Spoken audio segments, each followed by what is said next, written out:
Elle est bien cette carte de l'Europe. Bah non, quoi non? Bah il manque un truc là. Non. Et la Belgique? La Belgique quoi? Ah la Belgique. Bah oui, je suis bête, j'ai oublié. Enfin c'est chiant aussi. Qu'est-ce qui est fou là en même temps? La Belgique oui j'entends pas, un faux pays en effet. Non mais le prenez pas mal les Belges, hein, c'est juste que votre truc là, personne n'y croit. Tout le monde fait comme si c'était normal mais ça l'est pas du tout. La Belgique c'est quoi? Une nation? Un état fort? Bon, un pays, ok, des frontières et tout, ok, c'est bon, on a compris, arrêtez de vous moquer. Puis elle a plein de trucs à elle, la Belgique. Une langue, un peuple, un roi. Puis le drapeau belge, il faut en parler de ça, là. Le drapeau n'est pas dans le bon sens. Il est écrit dans votre constitution, article 193, la nation belge adopte les couleurs rouge, jaune et noir. Et pour arme du royaume, le lion belgique, avec la légende, l'union fait la force. Bon, on passera sur l'union fait la force, parce que j'ai vraiment un petit doute, mais vraiment un tout petit doute pour ce qui est de votre cas. Ok, je répète, rouge, jaune, noir. Vous êtes con? Mais non mais tu chipotes, il y a les trois couleurs, c'est juste que de base le drapeau est horizontal, puis de toute façon le droit belge a décrété que la coutume prime, donc le noir, jaune et rouge est valide. Non je chipote pas, non, tous les pays de la planète utilisent les règles strictes en vexillologie et en héraldique, sauf vous. Les couleurs doivent être données dans l'ordre. Fallait garder celui de base. Puis comment ça la coutume prime? Donc à un moment donné vous vous êtes dit, bon ça fait 200 ans que le drapeau est pas dans le bon sens, c'est pas grave, on laisse la flemme de changer. Ok super, et on doit vous prendre au sérieux, génial. Puis de toute façon les symboles de votre pays c'est pas comme si vous en aviez quelque chose à foutre. Attention mesdames et messieurs, je vous présente Yves Le Terme, Premier ministre de Belgique. Et qu'est-ce que vous savez pourquoi on fête le 21 juillet le 21 juillet? C'est je crois, la proclamation de la Constitution. Non, c'est autre chose. La Brabançonne, vous la connaissez? Un peu, oui. Allez-y. Allons enfants de la patrie, le jour de gloire. C'est vraiment la Brabançonne, ça. Pardon? La Brabançonne, c'est vraiment ça. Oh, je sais pas. Ouah, c'est chaud, non vraiment, je vais vous expliquer pourquoi la Belgique est une gigantesque blague et vous allez vite comprendre pourquoi la Belgique est considérée par beaucoup comme un pays complètement artificiel. Mais avant d'évoquer la Belgique, un peu de contexte, puis surtout faut la créer la Belgique. C'est quoi, je suis sûr que même les Belges ils savent pas. 1815, congrès de Vienne, l'Europe a besoin de respirer, réfléchir sur son avenir et ce qui s'est passé les dernières décennies. Entre la Révolution française et la défaite de Waterloo, disons que les frontières ont un peu zouké. Guerre de Révolution et guerre napoléonienne, 1, 2, 3, 4, 5, 6, 7 coalitions pour venir à bout de la France et du Corse. Depuis des siècles, le royaume de France a toujours cherché à s'étendre vers l'Est, à grappiller du terrain, et puis quand on regarde son évolution, en effet, brique par brique, la France avance. Mais jusqu'où? Bah oui, à un moment donné, c'est chiant, t'es allemand ou italien, tu te fais casser la gueule toutes les 2 semaines, bon bah c'est relou. Un principe est alors né assez naturellement, celui de l'équilibre européen. Tout le monde est d'accord pour empêcher la création d'un empire hégémonique qui écraserait toutes les autres puissances. Sauf si tu es la puissance en question, forcément là y a pas de problème, hein, tu vas pas te plaindre. Depuis le 16e siècle, on a vu apparaître des alliances assez étranges, des alliés qui deviennent ennemis au lendemain d'une guerre, des alliances qui se font entre puissances rivales, voire même des alliances que l'on pourrait considérer comme complètement contre nature. Plusieurs fois la France, puissance catholique, s'est alliée à des puissances allemandes protestantes pour contrer l'Espagne et l'Autriche des Habsbourg, pourtant catholiques. Le roi de France, François Ier, est même allé jusqu'à s'allier à l'Empire ottoman musulman pour faire face au maître de l'Europe, Charles Quint. Bref, quand un État commence à être bien trop imposant, les autres ont tendance à se lier contre lui par tous les moyens. Ce principe d'équilibre européen était surtout invoqué et défendu par les Britanniques. Ils sont certes en Europe, mais c'est une île sans pied-à-terre sur le continent. Ils mettaient alors un point d'honneur à ce qu'il ne se développât de superpuissance hégémonique en Europe, qui serait capable de renverser leur flotte et de les envahir. Et c'est d'ailleurs pour ça que l'on voit souvent l'Angleterre comme l'ennemi héréditaire de la France, car c'est souvent la France qui a eu la place de grandes puissances gênantes en Europe. Alors les Anglais se sont souvent alliés avec la seconde puissance du continent pour limiter l'influence française. Bon, je sais ce que vous allez me dire, t'es très sympa, ok d'accord, on a capté le principe, mais c'est quoi le rapport avec la Belgique? Eh bien c'est parce que la base de ce qui donnera la Belgique s'est créée en 1815. Au congrès de Vienne, on cherche à punir la France de ses volontés expansionnistes en réorganisant l'Europe. La France étant perçue comme une menace systématique depuis des siècles. Des volontés expansionnistes qui éclatent une nouvelle fois à la gueule de tout le monde quand la jeune République de la Révolution française envahit la Rhénanie et les Pays-Bas autrichiens, l'équivalent de la Belgique en 1792. Le révolutionnaire Georges Danton avait dit: les limites de la France sont marquées par la nature, nous les atteindrons des 4 coins de l'horizon, du côté du Rhin, du côté de l'océan, du côté des Pyrénées, du côté des Alpes, là doivent finir les bornes de notre République. Du côté du Rhin? Mais quel est le rapport? Enfin les Pyrénées, les Alpes, l'océan, ok d'accord on voit le truc, mais le Rhin, plus précisément la rive gauche du Rhin. Étrange non? Enfin c'est là quoi. Danton fait ici référence à une théorie politique, celle des frontières naturelles de la France. Un concept repris par les révolutionnaires pour justifier ses conquêtes. Oui on vous annexe, oui on vous taxe, oui on vous pille, d'accord ok, mais écoutez,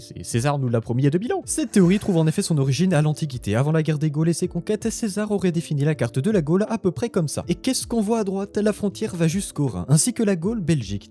Tiens. Et voilà où je voulais en venir. En 1815, ce territoire était à la fois revendiqué philosophiquement et territorialement par la France. Car non seulement on évoque les frontières naturelles, mais surtout, quand tu vois les efforts qui ont été fournis, les années et les années de guerre qui ont mené à un empire français tel quel, bah putain ça fait chier de retourner aux frontières d'avant-conflit. Surtout que Napoléon a empiré le traité de paix. Donc d'un côté, méga frustration de la part du grand méchant, de l'autre, les traumatisés prêts à tout pour éviter que la France remette une pièce dans la machine. 23 ans de conflit quasi continu, absolument personne ne veut revivre ça.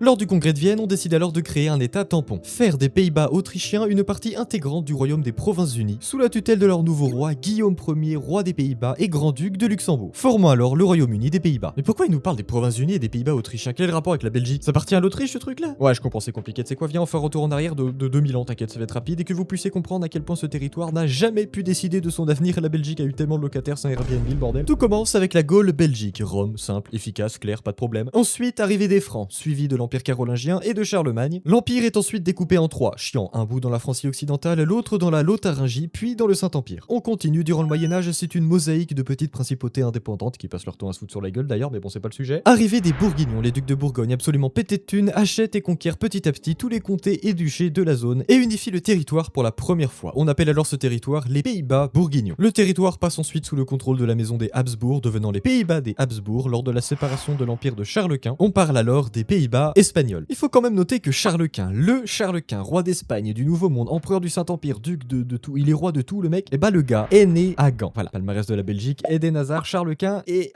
Marc du. C'est à ce moment-là que les Provinces-Unies, la partie nord devenue protestante, se révoltent et se barrent de l'influence espagnole. Et pour ceux qui se demandent pourquoi les deux morceaux ne sont pas collés, c'est parce qu'ici se trouve la principauté de Liège, un état ecclésiastique indépendant depuis des siècles. Après une large défaite des Espagnols, ils perdent la région. En 1713, les Pays-Bas espagnols retournent à l'Autriche, devenant les Pays-Bas autrichiens, dans l'objectif de faire barrage aux Français qui, comme je l'ai dit, aiment bien pousser les frontières toujours un peu plus loin, en précisant que ces territoires sont des possessions personnelles avec un souverain. Quand l'archiduc d'Autriche met les pieds dans le duché de Brabant, il est duc de Brabant. Chaque territoire a ses lois, ses impôts, c'est comme si deux entreprises avaient le même patron. Donc non, il ne se met pas d'un coup à parler espagnol ou allemand. En 1787 commence la révolution brabançonne. Et ouais, les Belges ont fait la révolution. Bon, faut attendre la prise de la Bastille pour que ça mute en guerre armée, mais quand même. Est alors proclamé les États-Unis de Belgique en 1790. Ouais, c'est fou ce truc, hein. Ouais, si t'en as jamais entendu parler, c'est normal, l'indépendance ne dure que 10 mois avant que les troupes impériales ne reviennent rétablir l'ordre. Le retour de l'autorité autrichienne facilité par l'instabilité politique qui règne en Belgique à cause de la rivalité entre les conservateurs et les progressistes qui se purgent entre eux pour avoir le pouvoir. De l'instabilité politique en Belgique, quoi? Mais non, mais c'est fou, personne ne pouvait s'y attendre. Là, je suis étonné. Comme évoqué précédemment, les révolutionnaires français s'emparent de la région avec le soutien des progressistes belges. Ces mêmes Belges qui tirent un peu la gueule quand ils comprennent que la France les annexe et refuse leur indépendance. Territoire resté aux mains de la France durant le consulat et l'Empire, les Belges se sont donc fièrement débarrassés d'un empereur pour s'en manger un autre quelques années après. Et voilà, on arrive en 1815. Les Britanniques veulent faire barrage aux Français. Les Autrichiens, anciens locataires de la Belgique, s'en débarrassent en échange de la Lombardie italienne, bien plus riche et bien plus proche, persuadés que de toute manière un jour ou l'autre les Français allaient recommencer leur connerie, ils ont préféré lâcher l'affaire. Et le petit malin de Guillaume Ier. Alors simple prince des Provinces-Unies, il profite du chaos généralisé provoqué par le retour de Napoléon en se proclamant roi des Pays-Bas en récupérant ce que l'on appelait encore les Pays-Bas autrichiens. Les Alliés n'ont alors pas d'autre choix que d'acquiescer, de toute manière ils ont besoin de lui et il devient même grand-duc de Luxembourg. Les problèmes se font ressentir très très vite. Du point de vue culturel et religieux, au nord dans l'équivalent des Pays-Bas on est protestant, au sud dans l'équivalent de la Belgique on est catholique. Linguistiquement on a des patois un peu partout, des langues romanes au sud, au-dessus ce sont des langues germaniques, le flamand, le brabançon ou encore le limbourgeois. Dans l'équivalent des Pays-Bas on ne parle pas encore le néerlandais mais le hollandais, le bas-saxon ou encore le frison qui est une langue complètement distincte. Si tout le monde parle des patois comme partout en France d'ailleurs à cette époque, il y a bien un point commun à l'élite partout sur ce territoire, le français. Le français est parlé par la noblesse, la haute bourgeoisie, les avocats, les juges, les diplomates. Maintenant, tu comprends pourquoi à l'époque absolument personne ne croyait en l'avenir de ce pays. Et a raison, Guillaume Ier va absolument tout faire pour rendre la situation super tendue. Le nord, les Pays-Bas ont été ruinés par les guerres napoléoniennes, ils sont criblés de dettes, le sud, la Belgique est en pleine révolution industrielle et se développe très bien grâce au charbon et l'acier. En voyant ça, Guillaume a une idée géniale, fusionner la dette nationale. Les Belges doivent maintenant payer 50% de la note du Nord. En plus, il y a 3,5 millions de Belges et 2 millions de Hollandais. Guillaume impose le 50-50 au Parlement et réserve pas loin de 80% des postes de ministres, de généraux et de fonctionnaires à des Hollandais. Je vous ai dit que le Sud était très catholique, et bien le roi protestant va mettre l'église catholique belge au pas, s'arroge le droit de nommer les évêques et force les futurs prêtres à suivre une formation par l'État. Il décide aussi de faire du hollandais la seule langue officielle pour la justice et l'administration dans les provinces flamandes et à Bruxelles. En fait, le roi fait tellement chier tout le monde en Belgique qu'il provoque l'union des conservateurs et des progressistes. Les mêmes qui sautaient sur la gueule lors de la révolution brabançonne, oui. Et c'est d'ailleurs de là que vient la devise belge, l'union fait la force. L'union entre deux camps qui se détestent mais qui préfèrent toujours s'entendre plutôt que de devoir faire avec un roi autoritaire et protestant. On arrive en 1830, les Trois Glorieuses ont lieu en France, nouvelle révolution mettant fin à la Restauration, Charles X, le roi de France, s'exile. En Belgique, on est clairement jaloux, mais surtout à bout de nerfs. Un mois après, le 25 août 1830, est jouée une pièce de théâtre, La La Muette de Portici. Pourquoi il nous parle d'une pièce de théâtre? Cette pièce raconte l'histoire du peuple de Naples qui se soulève et se révolte contre l'occupation espagnole de Philippe IV. Une pièce qui résonne un peu dans l'esprit des bourgeois belges présents dans la salle. Les types, ils étaient assis comme ça en regardant la pièce. Putain, mais elle me dit un truc, c'est comme si...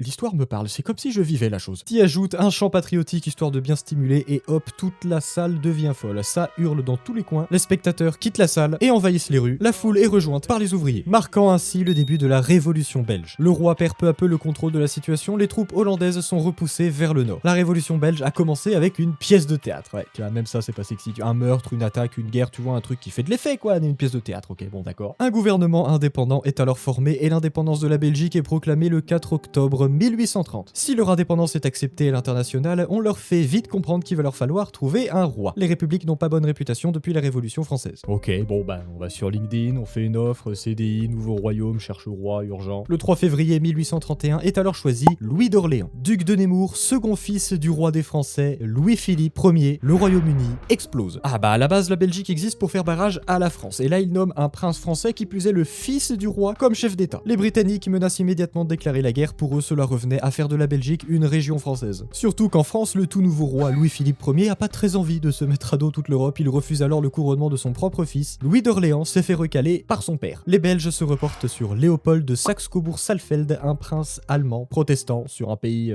très catholique. Il est en fait choisi pour rassurer les Britanniques car il est veuf d'une princesse d'Angleterre. Bon, quoi qu'il arrive, c'est bon, la Belgique existe. La Belgique en 1830, c'est l'une des constitutions les plus modernes de toute l'Europe. Une élite francophone, politiciens, juges, patrons, tous parlent le français, seule langue officielle de ce nouveau pays, ainsi qu'une population parlant des langues romanes au sud et des langues germaniques au nord. Mais alors, que donne la Belgique en 2026? Ah putain, c'est compliqué là. Le pays est maintenant divisé entre Wallons et Flamands. Les Flamands ont inversé la tendance pendant que la région wallonne se dégradait économiquement tout au long du XXe siècle. La région flamande n'a fait que se développer, les Flamands ont réussi à imposer leur langue. En 1898, et putain mais qu'est-ce qui m'arrive? Mais c'est contagieux cette merde. En 1998, le flamand devient langue officielle d'État, comme le français. Bruxelles devient officiellement bilingue. En 1932, l'administration de chaque région se fait maintenant uniquement dans la langue de la région. Et en 1962, on fige la carte du pays et on trace une frontière linguistique, une commune ne peut plus changer de langue. En plus, si la population flamande a toujours été plus élevée que la population wallonne, maintenant, hors Bruxelles, les Flamands sont quasi 2 fois plus nombreux que les Wallons. A l'inverse, Bruxelles, qui était initialement une ville flamande, est aujourd'hui à 80 voire 90% francophone. Bruxelles qui se trouve au beau milieu de la Flandre. Comment tu veux que les types s'entendent? La Belgique est peut-être bien le pays d'Europe qui fonctionne le moins bien au sens politique, c'est un français qui le dit. 3 régions, 4 régions linguistiques, 3 communautés, oui 3 parce qu'en plus il y a des germanophones. Alors pourquoi ils sont pas en Allemagne? Et bah tout le monde se pose la question. En fait en 1918, l'Allemagne vaincue cède des cantons à la Belgique en dédommagement de la guerre et depuis bah ils sont là, voilà. La Belgique compte aussi 6 parlements, oui 6 parlements pendant le Covid, ils ont eu en simultané 9 ministres chargés de la santé sur tout le territoire. À force de fragmenter les compétences des différents parlements, bah tu te retrouves avec un cruel manque de hiérarchie et 9 pélos qui se marchent sur les pieds pour essayer de gérer une pandémie de Covid. Et bah oui, avoir créé des subdivisions de partout pour plus de représentation a rendu le pays complètement ingouvernable. Et en parlant de gouvernement, est au pouvoir en tant que Premier ministre un nationaliste indépendantiste flamand, Bart de Wever, chef d'un parti qui affirme clairement l'objectif de créer une république flamande indépendante. Et oui, le chef du pays souhaite la fin du pays. Enfin, le chef du gouvernement, le vrai chef, c'est lui. Un gouvernement qui a aucune gueule, composé d'indépendantistes flamands, de la droite et des centristes francophones, ainsi que de la gauche et de la droite néerlandophone. Parce que oui, la quasi-totalité des partis belges ont en fait une version néerlandophone et une version francophone, comme ça t'es sûr que le Parlement ne ressemble à rien. Et justement, politiquement, c'est peut-être l'aspect qui divise le plus le pays actuellement. On va remonter un peu dans le temps histoire de mieux comprendre cette division. D'un côté, nous avons la Wallonie, construite au gré des luttes sociales, de grands syndicats et du socialisme. Des éléments venus très tôt dus à la présence des industries couplés à un anticléricalisme, l'église était perçue comme l'allié des patrons. De l'autre côté, la Flandre, paysanne, restée très rurale et pauvre, se sent abandonnée par l'élite francophone. L'église est alors restée au centre des préoccupations des villages. Et face au mépris des francophones, les Flamands développent un nationalisme de défense. Quoi qu'il arrive, aujourd'hui, parler d'union c'est bien beau, mais force est de constater que le pays Belgique est composé de 2 peuples. Lors des 2 conflits mondiaux, vous savez quand la Belgique a servi d'autoroute pour l'armée allemande, les Allemands ont cherché par stratégie à soutenir les Flamands pour leur indépendance. La majorité des Flamands sont toutefois restés fidèles à la Belgique. Lors de l'invasion nazie, les 2 partis fascistes wallons et flamands, le Rex et le VNV, présents au Parlement, collaborent. Tous les 2 adorent Hitler. Mais les 2 partis se détestent mutuellement, même dans le fascisme, ils s'entendent pas, il y a vraiment rien à faire. L'un veut la destruction de la Belgique et l'autre veut une grande Belgique. C'est essentiellement un concours de celui qui léchera le mieux les bottes du Führer. Puis il faut voir les déclarations de Léon Degrelle, un véritable fanatique. Ah, c'est un lèche-botte de compète celui-là, hein, croyez-moi. Après la guerre et l'épuration des collabos, chaque région accuse l'autre d'avoir massivement collaboré. On rejette la faute sur l'autre, hein, bien sûr. Dans les faits, la collaboration ne concernait qu'une minorité dans les 2 régions. En ajoutant la question royale au lendemain de la Seconde Seconde Guerre mondiale, on accuse le roi d'avoir collaboré. Quand le gouvernement belge part en exil, le roi, lui, est allé taper la discute avec Hitler chez lui dans les Alpes bavaroises. Aïe aïe aïe. En 1950, on demande alors aux Belges de voter. Souhaitez-vous ou non le retour du roi? Le oui l'emporte à 57%, mais le oui est trompeur. 72% des Flamands votent oui, les Wallons votent non à 58%. Les Flamands très catholiques, attachés à la figure du roi, veulent son retour, les Wallons n'en veulent pas. Une fois le roi revenu, la grève générale est déclenchée en Wallonie. Le roi, par la pression du Parlement, décide alors d'abdiquer en faveur de son fils, Baudouin. Aujourd'hui, la Wallonie et la Flandre sont politiquement très divisées. Quand la Flandre vire de plus en plus vers l'extrême droite, la Wallonie, elle, interdit la présence médiatique des partis d'extrême droite. Appelé le cordon sanitaire médiatique, rendant ces partis complètement marginaux dans le sud du pays, couplé à une forte présence des partis de gauche. Bon, jusqu'à maintenant, je me suis foutu de la gueule de la Belgique en expliquant qu'elle avait énormément d'incohérences, des divisions profondes, tout ça, on a compris. Mais ça fait 200 ans que tout le monde parie sur une explosion de la Belgique, 200 ans que tout le monde se moque de ce pays complètement artificiel qui présente des signes de rupture assez avancés. Et pourtant, la Belgique est toujours là. Vous êtes en train de regarder un type qui se fout de la gueule de la Belgique, très certainement que vous regarderez un contenu qui vous expliquera la même chose dans 10 ans. Une séparation de la Belgique est en fait bien trop compliquée pour être mise en place aujourd'hui. Premier obstacle, Bruxelles. On fait quoi de Bruxelles, capitale de la Belgique, où l'on parle très majoritairement français, qui se trouve en Flandre? Elle est à qui? La Wallonie, la Flandre? On sait pas. On fait une semaine sur deux, comme pour un gosse lors du divorce. Deuxième obstacle, la dette. Le pays est endetté. Comment on fait? Comment on calcule qui paye quoi? On fait par habitant, les Flamands sont plus nombreux, ils vont pas être contents. Par richesse, les Flamands sont plus riches, ils vont pas vouloir non plus. En fonction de qui creuse la dette, les Flamands vont accuser la politique socialiste des Wallons, ça passe pas. Et puis même s'ils s'accordaient sur qui paye quoi, ça prendrait des siècles pour tout calculer. Je vous rappelle que le pays a 6 parlements. Troisième obstacle, l'Union européenne. Bruxelles est la capitale de l'Union européenne. Si la Flandre se barre avec Bruxelles, imaginons, la Flandre quitte alors automatiquement l'Union avec la capitale. En vrai, c'est un peu drôle. Alors vous allez me dire, si elle la quitte, c'est pas grave, elle a qu'à rejoindre après.